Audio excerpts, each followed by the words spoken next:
The media has also been pretty horrible reporting on Charlie Kirk's death. I mean, we've heard suggestions on places like MSNBC that Charlie Kirk essentially deserved to die. And today, as prosecutors revealed more details about Tyler Robinson, the suspect, they also revealed text messages between Tyler Robinson and his trans boyfriend. And this is how the ABC News decided to cover it. We have seen an alleged murder with such specific text messages about the alleged murder weapon, where it was hidden, how it was placed, what was on it, but also it was very touching in a way that I think many of us didn't expect. A very intimate portrait into this relationship between the suspect's roommate and the suspect himself, with him repeatedly calling his roommate, who was transitioning, calling him my love, and I want to protect you, my love. So it was this duality of someone who the attorney said not only jeopardized the life of Charlie Kirk and the crowd, but was doing it in front of children, which is one of the aggravating circumstances of this case. And on the other hand, he was, speaking so lovingly about his partner. So a very interesting and, as Pierre said, riveting press conference, David. I mean, what on earth was that? Speaking very lovingly about his partner, describing it as very touching. I mean, this is an alleged murderous monster, and they're painting him out, or they're describing him, I should say, or suggesting that he's some sort of romantic, Alex. Everybody needs to clip this, guys. This is what we're dealing with here in America, is that a person brutally murdered a father of 2 kids in front of his own wife. And ABC is going to come on and romanticize some sort of weird text message exchange with the killer and their transgender boyfriend.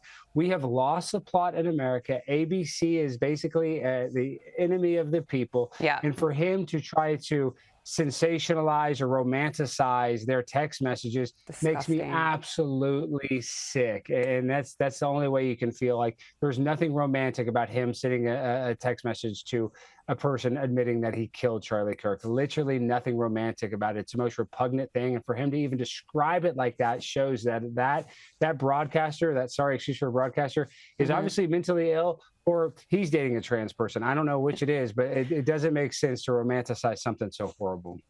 I can't believe it. It's disgusting. I don't know why I'm still shocked anymore, but that's up there. That shocks me. Now, Attorney General Pam Bondi is being slammed for saying there's no place for hate speech. Listen to this.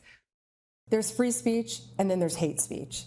And there is no place, especially now, especially after what happened to Charlie, in our society.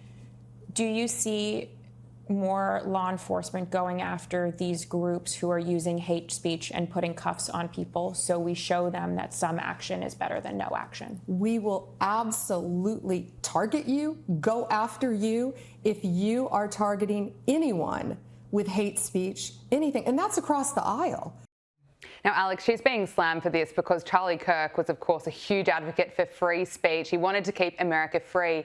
He wrote in a post last year, hate speech does not exist legally in America. There's ugly speech, there's gross speech, there's evil speech, and all of it is protected by the First Amendment. Keep America free. I mean, can I get your thoughts on what Pam Bondi had to say there?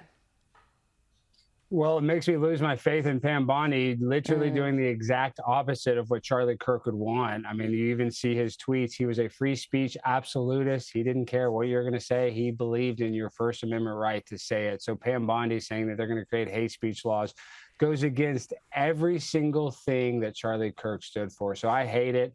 I don't like hate speech laws. They can definitely be manipulated and used in the future. In another pandemic, they might say that if you criticize a vaccine, that's considered hate speech. So I don't like the opportunity that I know the government could use to enforce these hate speech laws, or, it's going to be very vague. So here in America, if you want to say something bad, that's your God-given right by the Constitution. And Pam Bondi saying that she wants to create hate speech laws, it goes against what Charlie truly wanted.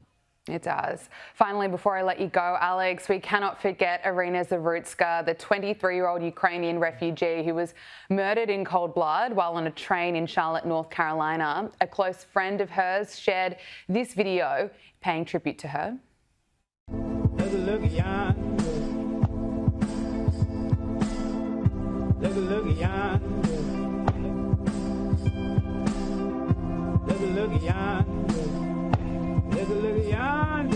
when the sun done gone. He was searching blindly. look yonder. Look yonder. Look yonder. Where the sun done gone. Look yonder. Alex, I still think of Charlie Kirk because he was one of the few key voices really speaking out for Irina Zarutska, because as we know, the media didn't want to cover her death.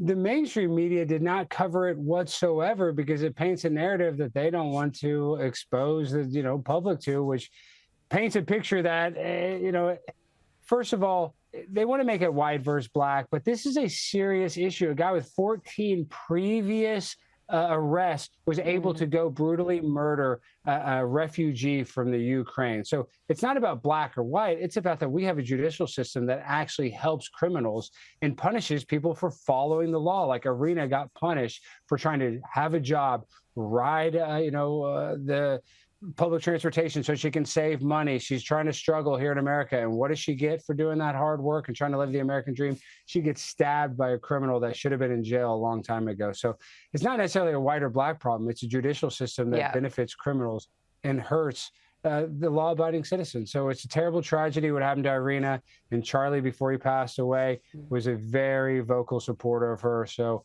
I think we just in this terrible time need to support both of them. And it was one of Charlie's last messages speaking about Irina Zarutska. Alex Stein, we have to leave it there. Thank you so much for your time.